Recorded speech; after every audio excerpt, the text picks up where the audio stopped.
Assalamualaikum warahmatullahi wabarakatuh. Innal hamdalillah nahmaduhu wa nasta'inuhu wa nastaghfiruh wa na'udzu billahi min syururi anfusina wa min sayyiati a'malina. Man yahdihillahu fala mudhillalah wa man yudlil fala hadiyalah. Ashhadu an la ilaha illallah wahdahu la syarikalah wa ashhadu anna Muhammadan abduhu wa rasuluh.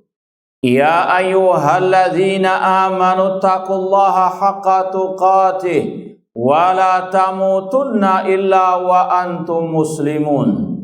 Ya ayyuhan nasu taqu rabbakumul ladzi khalaqakum min nafsin wahidah wa khalaqa minha zawjaha wa batha minhuma rijalan katsiran wa nisaa wattaqullaha alladzi tasaaluna bihi wal arham innallaha kana 'alaikum raqibah. Ya ayyuhalladzina amanu taqullaha wa qulu qawlan sadida yuslih lakum a'malakum wa yaghfir lakum dhunubakum wa may yuti'illaha wa rasulahu faqad faza fawzan 'azima.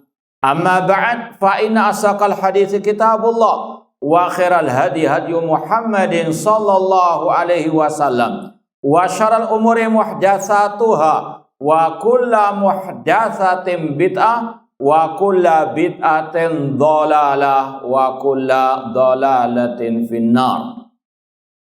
Ma'asal muslimin ikhwani fillah wa akhwati, bapak-bapak, ibu-ibu, saudara-saudari rahimani wa rahimakumullah.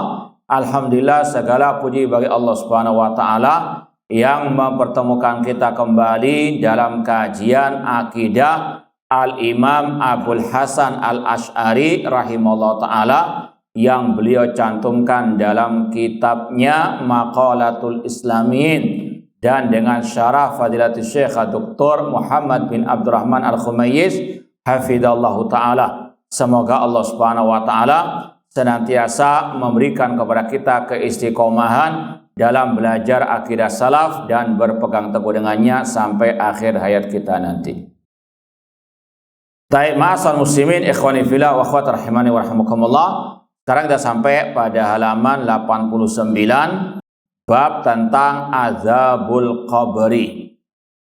Imam Abul Hasan Al-Asy'ari rahimahullah berkata, wa bi azabil qabri. Ini lanjutan dari ucapan beliau yang kemarin.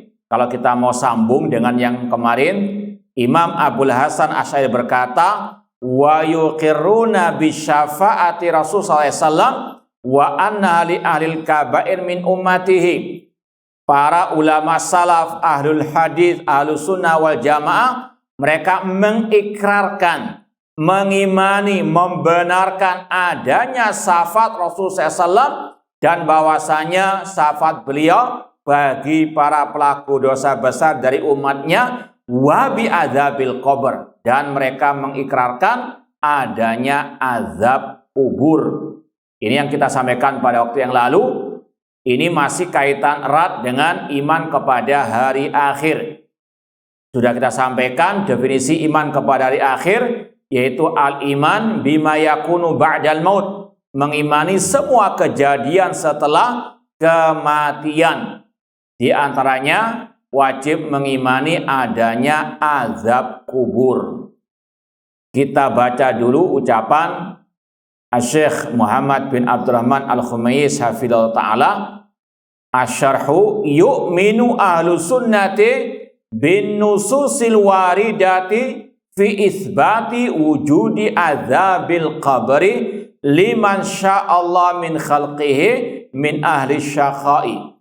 Ahlu sunnah mengimani berdasarkan nas-nas yang ada tentang penetapan adanya azab kubur bagi yang Allah kehendaki dari makhluknya, dari orang-orang yang telah ditakdirkan sebagai ahli syaqawah, orang yang sengsara. Ma'asal muslimin ikhwani fillah wa akhwat rahimani wa rahimakumullah. Dalam ucapan beliau tadi ada penetapan manhaj Ahlussunnah wal Jamaah. Ahlussunnah mereka tidak mengimani, meyakini apapun dari masalah akidah kecuali bin nusus al-waridah, berdasarkan nas. Ini manhaj Ahlussunnah dalam berakidah.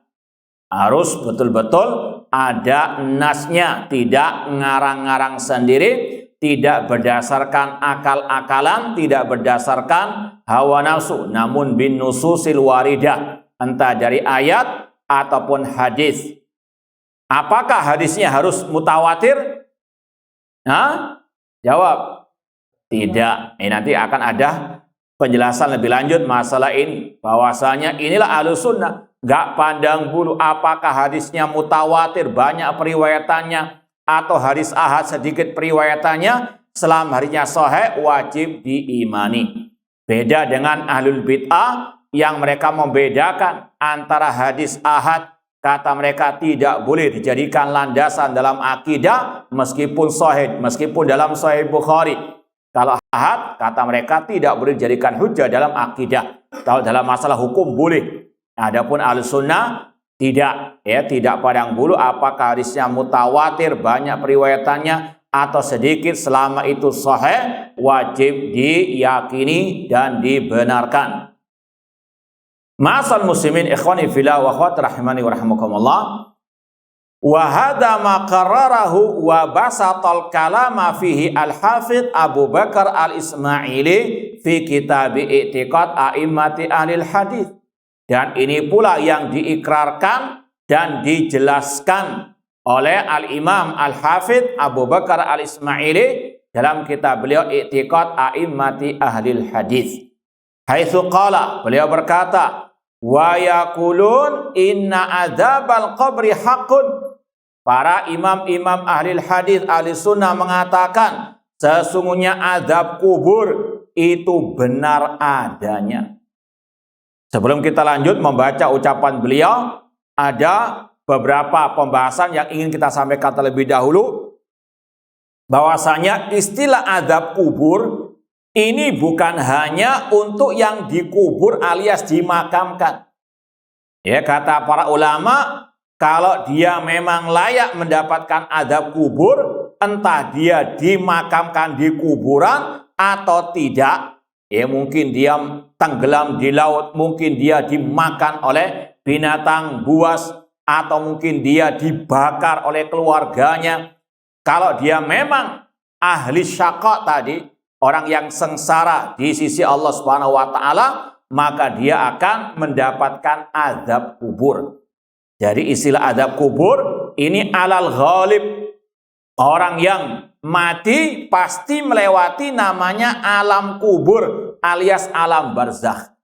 Entah dikubur alias dimakamkan atau tidak, selama dia sudah mati, maka dia pasti menghadapi fitnah kubur atau nikmat atau azab kubur. Sekali lagi istilah azab kubur, fitnah kubur ini bukan hanya berlaku bagi yang dikubur alias dimakamkan, namun setiap yang mati pasti melewati namanya alam kubur alias alam barzakh, alam gaib antara alam dunia dengan alam akhirat. Ya, alam barzakh, alam kubur ini alam gaib, alam di antara dua alam dunia adalah alam apa? Akhirat. Ya, sekali lagi, orang yang misalnya mati dalam keadaan musyrik kafir atau dia di atas ya dosa-dosa besar, kalau memang dia layak mendapatkan azab kubur, entah dia dikubur atau tidak, maka tetap mengalami namanya azab kubur.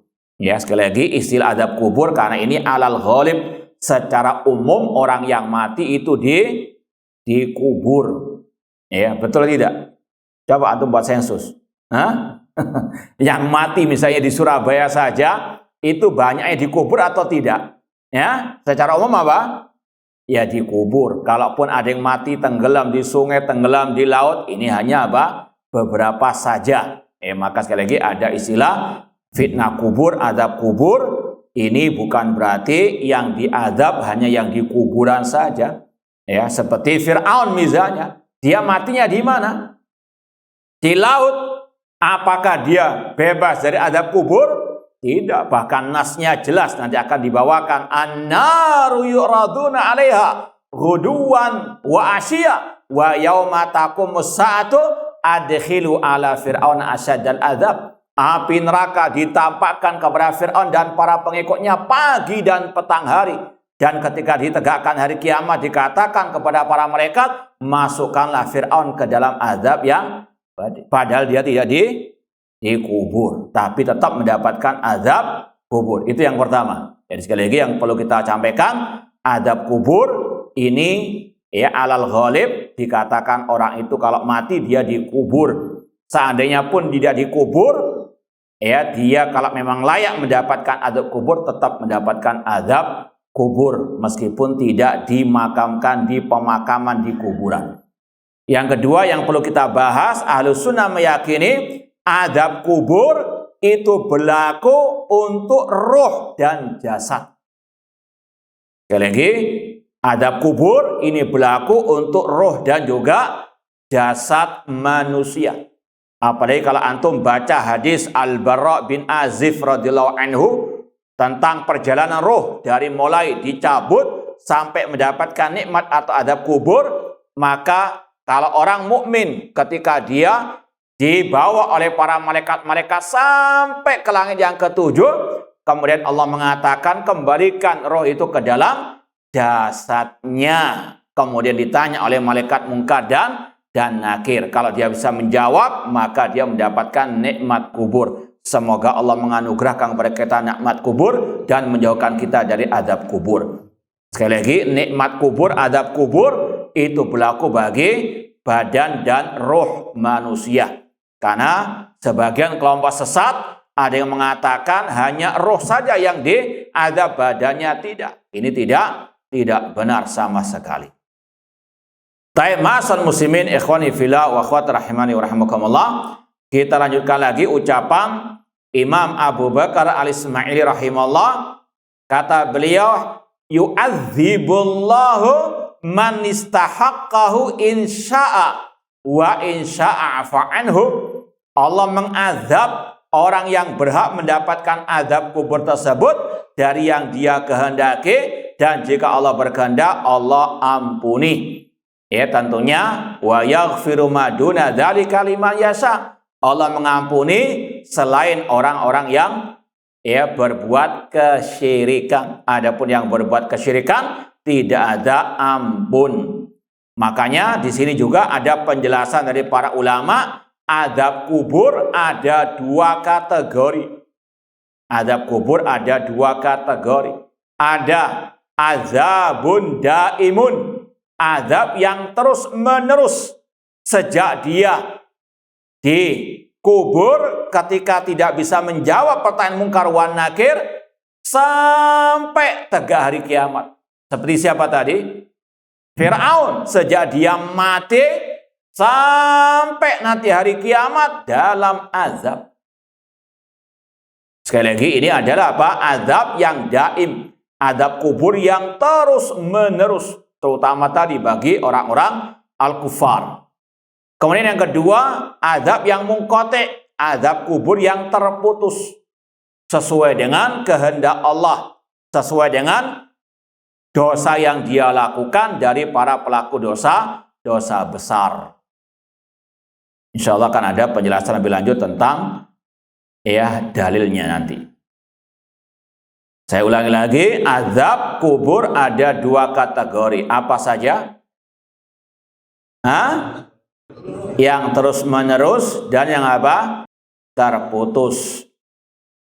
Kemudian dalil tentang azab kubur, kata Imam Abu Bakar al-Ismaili rahimahullah, adalah firman Allah surat Ghafir ayat 46 yang sudah kita baca tadi. An-naru yu'raduna 'alaiha ghuduwan wa asyiya. Api neraka ditampakkan kepada Fir'aun pagi dan petang hari. Dan pada waktu ditegakkan hari kiamat dikatakan masukkanlah keluarga atau pengikut Fir'aun ke dalam azab yang pedih. Di situ ada dua azab. Azab sebelum tegak hari kiamat dan azab ketika tegaknya hari kiamat.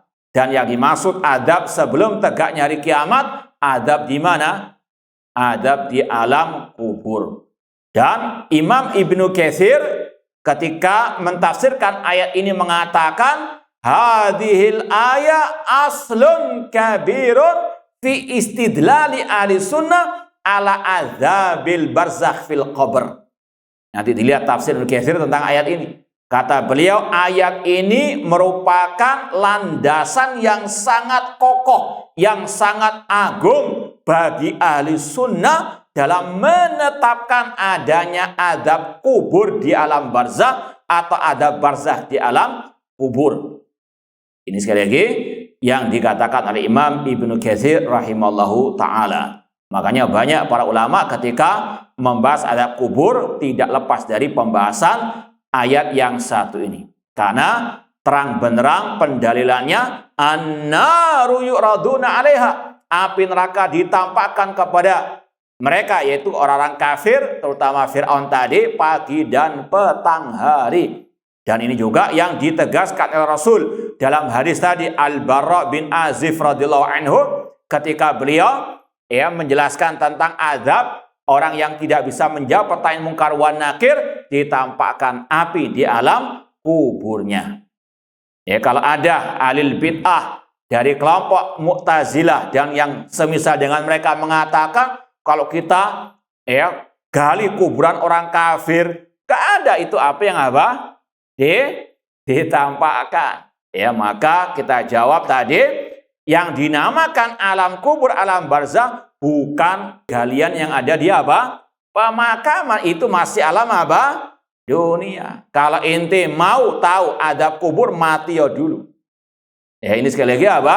Bedakan antara kuburan pemakaman atau lubang pemakaman, itu masih alam apa? Dunia. Adapun alam yang dimaksud di sini alam kubur, alam barzakh, yaitu alam ghaib antara alam dunia dan alam apa? Akhirat.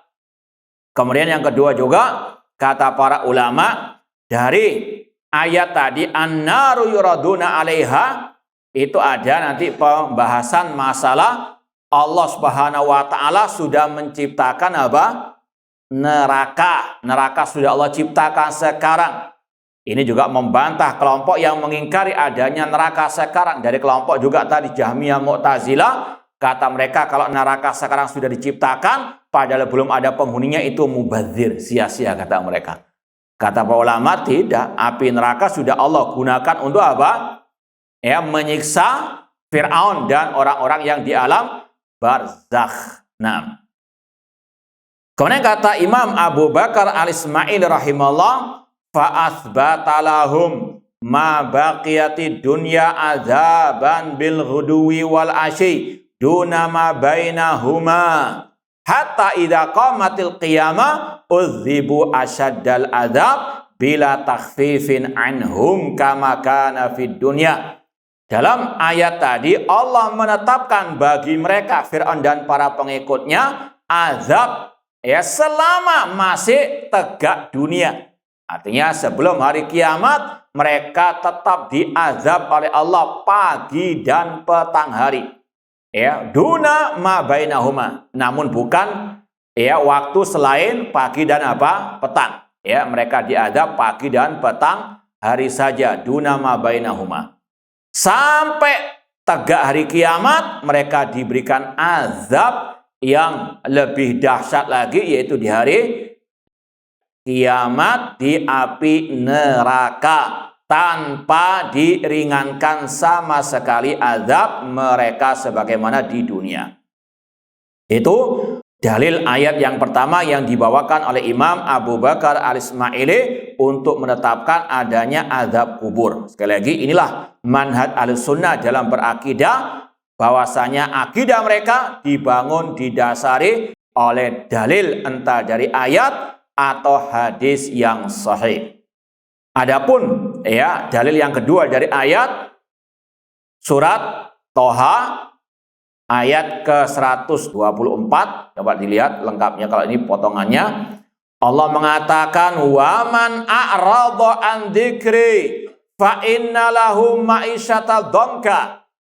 Barang siapa berpaling dari peringatanku, maka baginya kehidupan yang sempit. Allah mengatakan barang siapa berpaling dari peringatanku, maka baginya kehidupan yang sempit. Kata beliau, yakni qabla fana'i dunya, yaitu sebelum hancurnya dunia, mereka diberikan kehidupan yang sempit.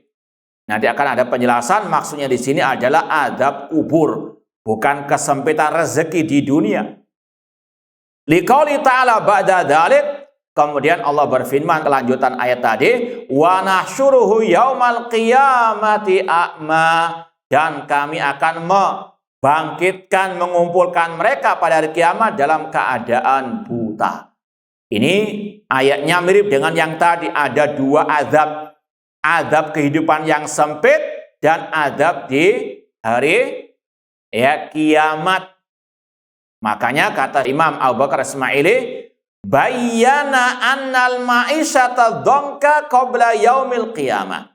Allah menjelaskan dalam ayat tadi, kehidupan yang sempit yang Allah timpakan atas orang yang berpaling dari ajarannya itu sebelum hari kiamat. Yaitu pada waktu di dunia, ya, itu sekali lagi manusia juga ada yang diberikan kehidupan yang sempit. Tapi bukan ini maksud ayat tersebut. Kata beliau, wa fi muayyanatina al-yahudu wan nasara wal musyrikin fil aisyir raghat war rafahiyah fil ma'isha ma lam yu'lam annahu lam yurad bi dhiqur rizqi fi al-hayati dunya wujudi musyrikin fi sa'atin min arzaqihim. Maksud Imam Abu Bakar Ismaili, ayat tadi barang siapa yang berpaling dari peringatanku maka baginya kehidupan yang sempit. Ini bukan maksudnya kesempitan urusan harta di dunia. Kenapa? Karena buktinya orang-orang kafir sekarang ini khususnya luar biasa kehidupan mereka apa? Lapang, punya kedudukan, punya banyak harta. Ya kalau antum yang setahu antum manusia terkaya di dunia sekarang siapa? Hah? Iya sudahlah, orang kafir atau muslim? Nah, maka sekali lagi ayat ini bukan maksudnya kehidupan yang sempit di dunia dengan disempitkan harta ataupun urusan dunia mereka. Namun ada kesempitan sebelum hari kiamat yang Allah timpakan kepada mereka, yaitu tadi kesempitan di alam barzakh. Ya, sekali lagi ayat ini mirip dengan ayat yang pertama. Ada dua azab yang Allah sediakan terutama bagi orang kafir, azab di hari kiamat yaitu di dalam api neraka, dan yang kedua sebelum di dalam api neraka yaitu di alam barzakh. Paham dong? Anak ulangi lagi. Allah berfirman tadi, barang siapa yang berpaling dari peringatanku maka baginya kehidupan yang sempit. Pertanyaannya, kehidupan yang sempit di sini ini pilihan ganda. Di dunia, di alam barzakh, atau di alam akhirat. B atau C atau A atau D? Hah? Yang apa? B, yaitu di alam barzakh. Kemudian kalau ditanya, apa bukan kehidupan yang sempit di dunia? Bukan. Kenapa kok bukan di dunia? Asantum, karena orang-orang kafir buktinya apa? Banyak dari mereka yang Allah berikan kelapangan rezeki. Maka maksud dari ayat tadi kehidupan yang sempit di alam barzakh. Kemudian ma'asal muslimin ikhwani fillah wa akhwat rahimani wa rahimakumullah, itu pembahasan adab kubur yang disampaikan oleh Imam Abu Bakar al-Ismaili rahimahullahu ta'ala. Dan dalam kitab-kitab akidah salaf ada pembahasan yang satu ini. Di antaranya dalam kitab Ushulus Sunnah oleh Imam Ahmad dan yang lainnya. Kemudian ditambahkan oleh Syekh Muhammad bin Abdurrahman al-Khumayyiz hafizallahu ta'ala dalil-dalil tentang masalah adab kubur, ya, agar lebih mantul lagi. Meskipun kalau Ahlus Sunnah satu ayat saja, satu hadis saja sudah apa? Cukup dijadikan sebagai dalil tentang masalah akidah. Apalagi dalilnya banyak dari ayat, dari hadis yang sahih. Kata beliau, wa minal ayat allati istadalla biha ahlus sunnah ala isbati azabil qabri qauluhu ta'ala. Di antara ayat-ayat yang dijadikan dalil oleh ahli sunnah akan adanya penetapan azab kubur, firman Allah dalam surat Ibrahim ayat 27, yusabbitullahu alladhina amanu bil qawli tsabiti fil hayati dunya wa fil akhirah. Allah mengokohkan orang-orang yang beriman dengan ucapan yang sabit di kehidupan dunia dan kehidupan akhirat. Ya, semoga Allah mengokohkan langkah dan ucapan kita di atas tauhid dan sunnah di kehidupan dunia maupun di akhirat. Kita baca lagi ucapan beliau, waqad istadalla biha an-nabi sallallahu alaihi wasallam ala isbati adabil qabr. Dan Nabi SAW berdalil dengan ayat tadi, surat Ibrahim 27 tentang adanya adab kubur. Faqad akhrajal Bukhari fi sahihihi min hadisi Al-Barra ibni Azib radhiyallahu anhu wa fihi qaulu sallallahu alaihi wasallam. Imam Bukhari meriwayatkan dalam sahihnya dari hadis Al-Barra tadi bin Azib radhiyallahu anhu, di dalamnya ada sabda Rasulullah SAW. Kita tambahkan sedikit, nanti yang punya kitab Sahih Bukhari, atau di sini ada nggak Sahih Bukhari? Nanti dilihat ada dalam kitab Al-Janaiz tentang masalah pengurusan jenazah atau tentang masalah jenazah. Ya, Kitabul Janaiz ada bab khusus. Ya, kalau ditulis di yang anak punya itu kitab Janaiz, ada bab yang berjudul bab majaa fi azabil qabr. Jadi dalam Sahih Bukhari ada bab khusus, bab tentang adanya azab kubur. Dan kata para ulama, fiqhul Bukhari fit abwabihi. Pemahaman Imam Bukhari itu ada pada bab-babnya dalam kitab apa? Sahih Bukhari. Artinya ketika beliau mengatakan bab majaa fi adabil qabr, beliau ingin menjelaskan bahwasanya inilah salah satu akidah Ahlussunnah tentang adanya azab kubur. Ya, sekali lagi Imam Bukhari mencantumkan dalam sahihnya bab majaa fi adzabi al-qabr. Ya, sekali lagi dalam Kitabul Janaiz bab, kalau di sini nomornya 86, bab nomor 86, bab tentang azab kubur. Kemudian sebelum beliau membawakan banyak riwayat atau beberapa riwayat, beliau membawakan dalil dari ayat. Ya, ada 3 ayat yang beliau sampaikan. Di antaranya dalam surat Al-An'am 93. Coba lihat ayatnya. Allah berfirman, walau tara ididh dhalimuna fi ghamaratil maut wal malaikatu basitu aydihim akhriju anfusakum al yauma tujzauna adzabal hun. Kata Allah, dan seandainya engkau melihat bagaimana ketika orang-orang zalim dalam keadaan sakratul maut dan para malaikat membentangkan tangan mereka. Kemudian dikatakan akhriju anfusakum, keluarkanlah roh-roh kalian, jiwa kalian, pada hari ini kalian diberikan azab yang menghinakan. Al-yauma tujzauna adzabal hun. Ini yang dimaksud dengan azab kubur. Ini sekali lagi yang dibawakan oleh Imam Bukhari tentang dalil azab kubur dari ayat. Sekali lagi dalilnya bukan hanya dari hadis, namun juga dari ayat. Kemudian beliau membawakan lagi dalil dari surat At-Taubah ayat 101. Nanti dilihat ayatnya, Allah berfirman, sanu'adzibuhum marratain tsumma yuraduna ila azabin azim. Dan kami adab mereka, itu terutama orang-orang munafikin, marratain, 2 kali. Kemudian mereka dikembalikan ke dalam azab yang pedih. Di antara adab marratain tadi adalah adab di alam barzakh. Kemudian Imam Bukhari membawakan tadi surat Ghafir ya ayat ke-46. Ya, nanti sekali lagi coba dilihat lagi kitab Sahih Bukhari, Kitabul Janaiz, bab tentang azab kubur. Kemudian baru beliau membawakan ya riwayat-riwayat di antaranya yang disampaikan oleh Syekh Muhammad bin Abdurrahman Al-Khumais. Ya, di antara dalilnya hadis Al-Bara ya ibni Azib radhiyallahu anhu, Rasul SAW bersabda, al-muslimu idza su'ila fil qabri yashhadu alla ilaha illallah wa anna Muhammadan Rasulullah. Seorang muslim apabila ditanya di alam kuburnya, maka dia bersaksi dengan dua kalimat syahadat. Ya, dan inilah yang disebut oleh Allah tadi dalam surat Ibrahim, yutsabbitullahu alladhina amanu bil qauli tsabit.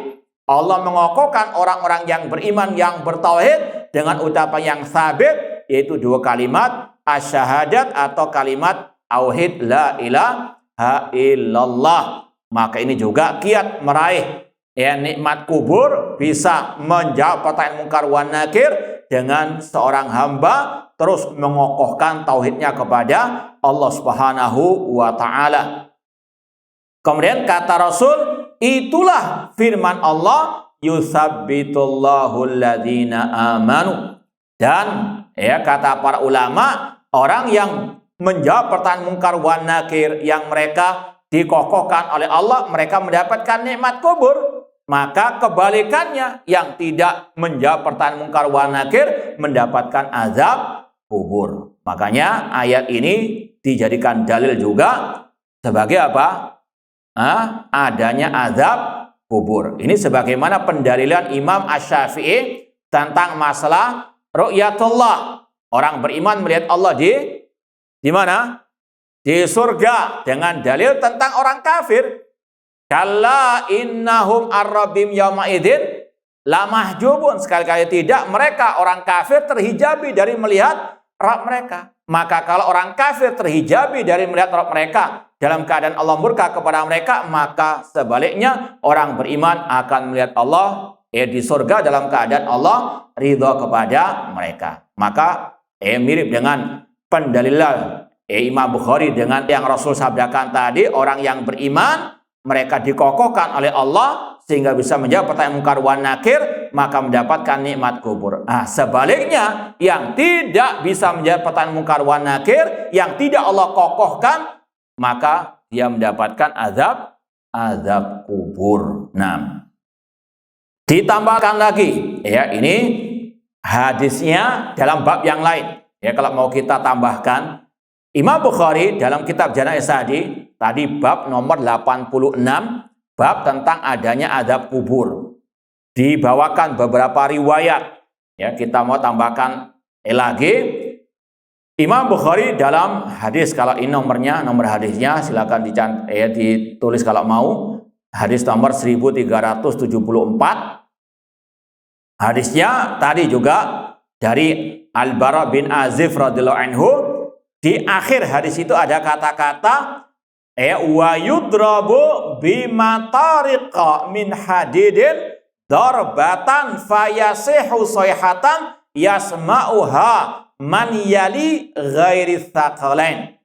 Kata Rasul, ketika orang kafir tidak bisa menjawab pertanyaan mungkar wan nakir, maka dipukul dengan palu dari besi, dan orang itu ya ketika dipukul teriak dengan teriakan yang didengar oleh semua yang ada di sekitarnya kecuali jin dan manusia.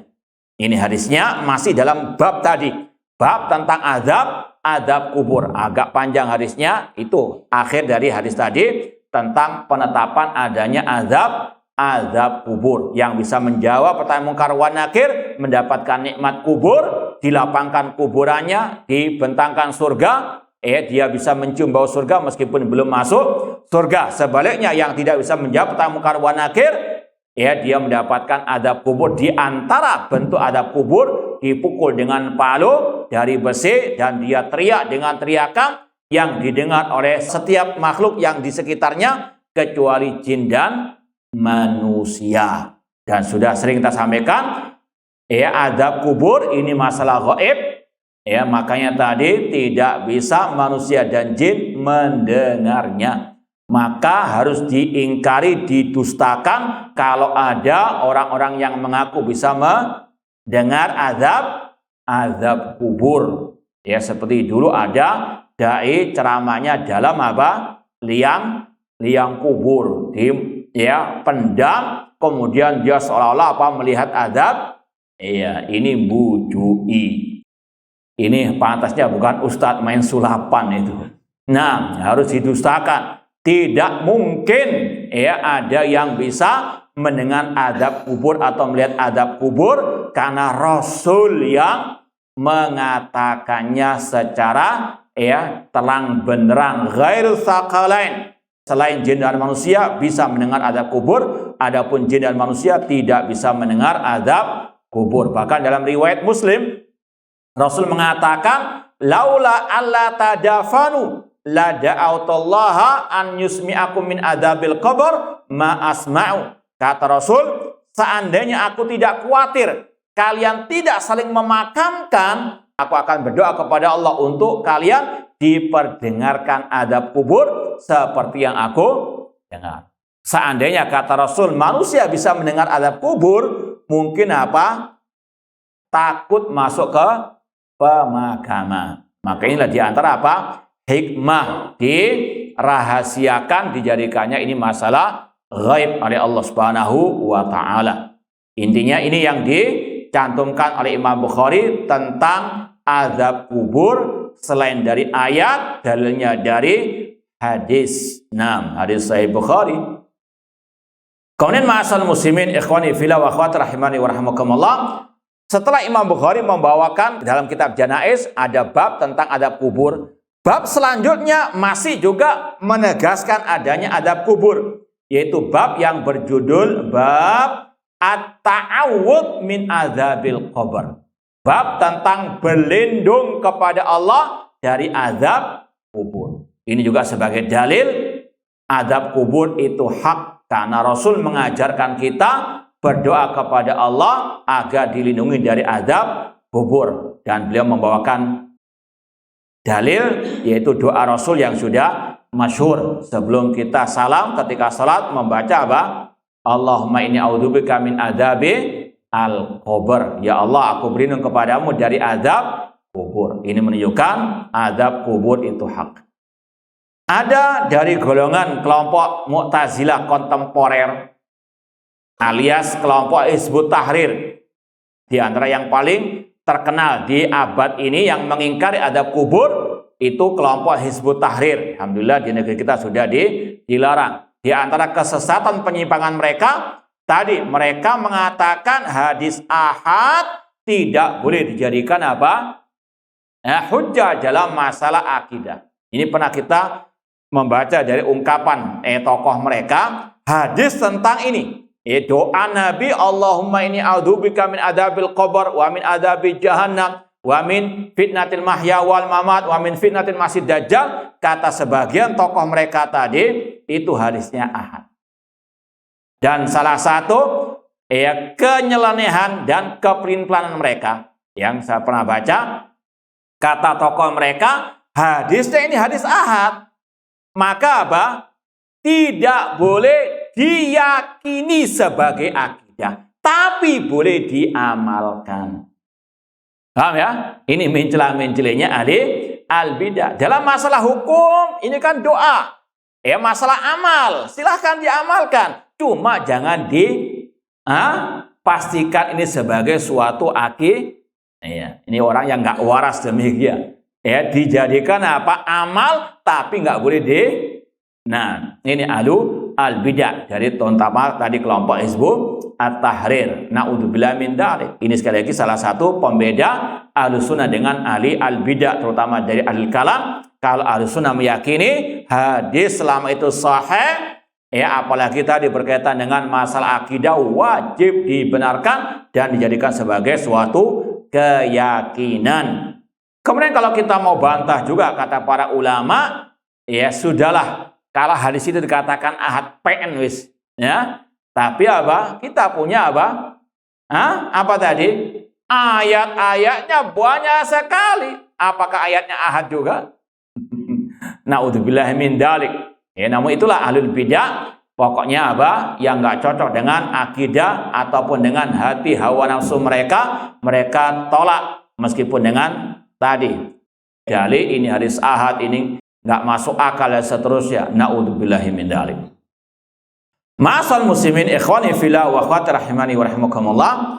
Kemudian Imam Bukhari membawakan bab berikutnya lagi, masih menegaskan adanya azab kubur, yaitu bab azabul qabri minal ghibati wal bauli.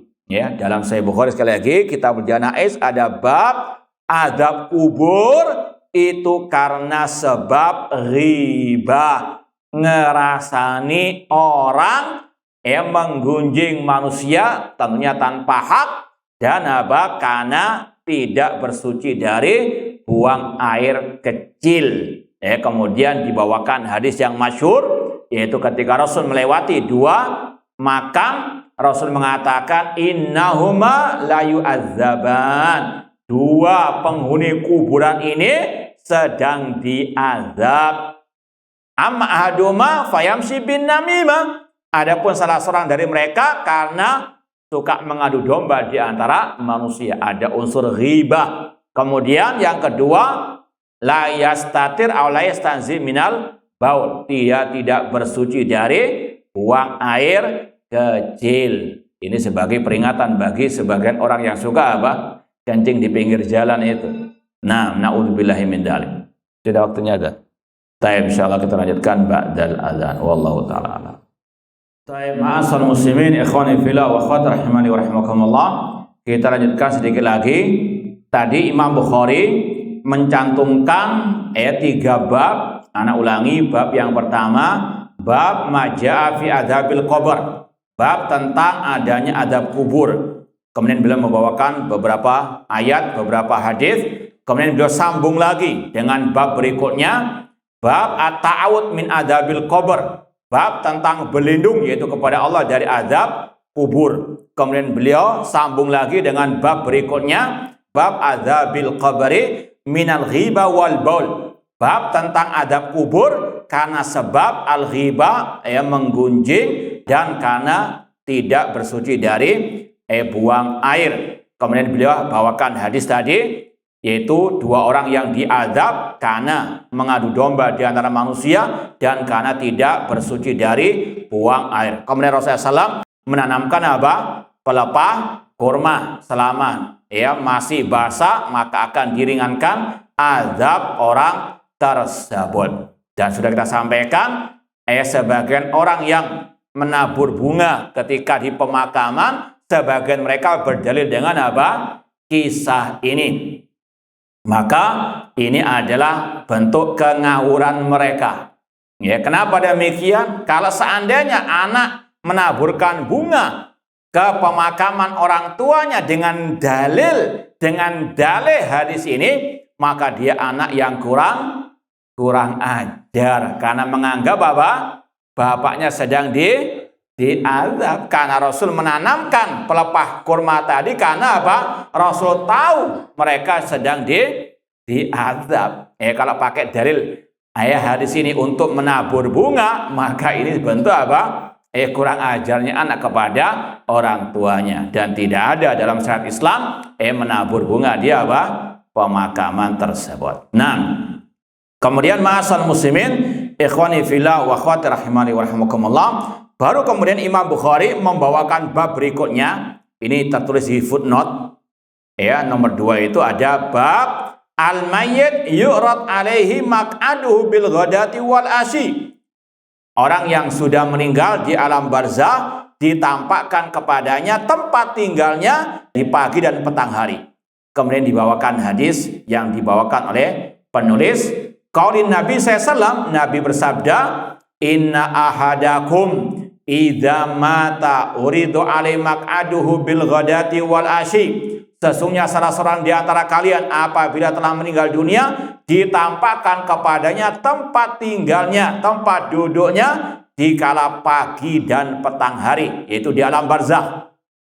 In kana min alil jannah fa min alil jannah. Jika dia tergolong penghuni surga, ditampakkan surga kepadanya. Seperti yang sudah kita sampaikan tadi, di antara nikmat ya di alam barzah, di alam kubur, dia ditampakkan surga meskipun belum masuk apa? Surga. Dilapangkan kuburannya, didatangi oleh seorang yang tampan mukanya, dan itulah al-amal as-solehnya. Kemudian wa in kana min alinar fa min alinar. Kalau dia termasuk penghuni api neraka, maka ditampakkan neraka di pagi dan petang hari di alam kuburnya. Fayuqal hadza maq'aduka hatta yab'atsakallahu yaumal qiyamah. Inilah tempat tinggalmu ya sampai engkau dibangkitkan oleh Allah pada hari kiamat. Kemudian kata Syekh Muhammad bin Abdurrahman Al-Khumayyiz hafizallahu ta'ala, wal ahaditsu fi isbati adzabil qabri katsiratun mutawatiratun. Hadis tentang penetapan azab kubur itu banyak mutawatir. Maka dusta tadi ya tokoh-tokoh dari kelompok Mu'tazilah kontemporer alias Hizbut Tahrir yang mengatakan hadisnya apa? Hadisnya mutawatir. Ya, mereka alul bidah asbun saja. Meskipun mutawatir, kalau itu nggak cocok dengan hawa nafsu mereka dikatakan ahad. Ya, padahal sekali lagi ulama meneliti hadis-hadis tersebut dan menyimpulkan hadisnya mutawatir, banyak periwayatannya. Di antaranya qala Asy-Syaikh Abdul Ghani Al-Maqdisi fi aqidatihi. Sekedar tombongan tuh. Siapa yang tahu judul kitab ini? Kitabnya Al-Imam Abdul Ghani Al-Maqdisi. Al-Iqtisad fil I'tiqad, dalam akidah maksudnya. Al-Iqtisad fil I'tiqad, alhamdulillah sudah pernah kita kaji dan insyaallah masih ada rekamannya di YouTube. Ditambah lagi yang sering kita sampaikan, masih ingat enggak ucapan beliau tentang orang yang mengingkari pertanyaan ainallah? Masih ingat enggak ucapan beliau? Apa kurang lebihnya ucapan beliau? Bagi orang yang mengingkari pertanyaan di mana Allah. Apa kata beliau? Ya, kurang lebihnya ucapan beliau, siapakah orang yang lebih bodoh, yang lebih dungu, yang lebih sesat jalannya dibandingkan orang-orang yang mengingkari pertanyaan di mana Allah. Padahal Rasul SAW, sahibus syariah, telah menyatakan dengan terang aina Allah. Itu ungkapan Imam Abdul Ghani Al-Maqdisi, dan beliau ini adalah muridnya Syekh Abdul Qadir Al-Jilani rahimahullah ta'ala. Beliau berkata, rawahu anin nabi isna asyara sahabiyan. Yang meriwayatkan hadis tentang adab kubur dari kalangan para sahabat ada 12. Ya, ini sekali lagi menunjukkan ya periwayatannya itu banyak alias hadisnya mutawatir. Wa khalafa jumhur ahli sunnah fi dalik Dirar ibnu Umar wa Bishr al-Marisi wa aktsar mutaakhirin minal Mu'tazilah. Namun kelompok Mu'tazilah mulai dari namanya Dirar bin Umar, Bishr al-Marisi, dan Mu'tazilah kontemporer sekarang menyelisih ahli sunnah dalam bab ini. Wallahu ta'ala a'lam. Tadi ada satu pertanyaan tentang syekh atau yang datang, wallahu alam, kita tidak kenal nama syekhnya, wallahu ta'ala alam. Tapi sebelum kita tutup, barangkali ada yang mau tanya tentang pembahasan yang tadi, silahkan. Kalau enggak kita tutup. Syuhada di mana?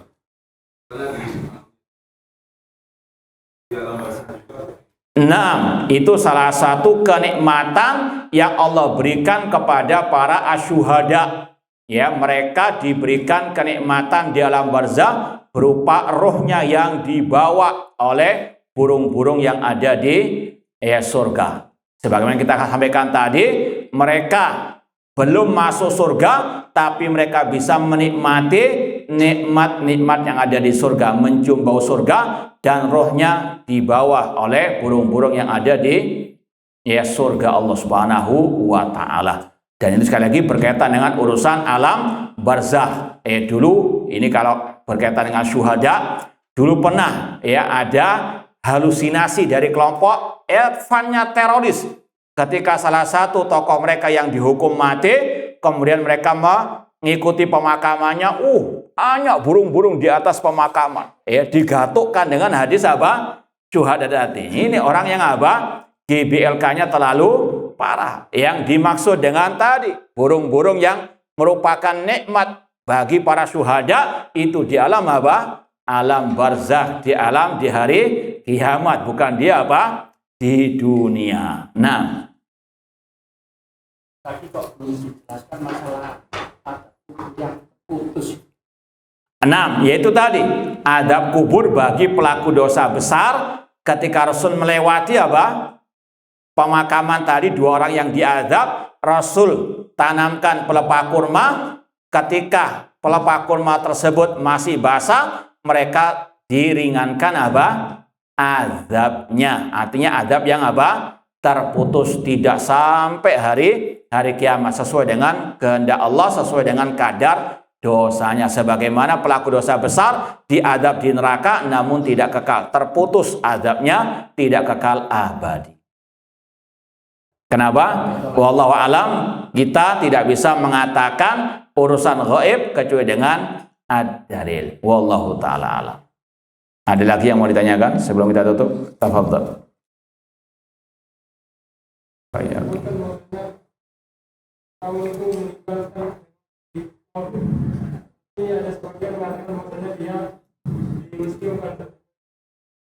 Baik. Dalam ayat dikatakan wa nunajjika bi badanika litakuna ayah. Kami menyelamatkan badanmu agar menjadi apa? Tanda kekuasaan Allah. Tidak bertentangan. Dia mati di laut, kemudian Allah apa? Selamatkan di daratan, sehingga menjadi apa? Ibrah, pelajaran bagi manusia-manusia yang menentang dakwah para nabi, dakwah at-tauhid. Wallahu ta'ala alam. Lanjut lagi. Yaitu tadi yang sudah kita sampaikan, yang paling utama yusabbitullahu alladhina amanu. Allah mengokohkan orang-orang yang beriman, yaitu dengan apa? At-tauhid. Tanpa tauhid tidak mungkin orang itu bisa dikokohkan di kehidupan dunia maupun di kehidupan akhirat, di kehidupan alam barzah. Itu yang paling utama. Sebagaimana dalam ayat tadi yusabbitullahu alladhina amanu bil qauli tsabit. Kemudian juga tadi menjauhkan diri daripada al-ghibah, an-namimah, dan juga membersihkan atau toharo, bersuci setelah buang air. Wallahu ta'ala alam. Kurang lebihnya mohon maaf. Wa jazakumullahu khairan. Aqulu qouli hadza wa akhiru da'wana anil hamdulillahi rabbil alamin. Wassalamualaikum warahmatullahi wabarakatuh.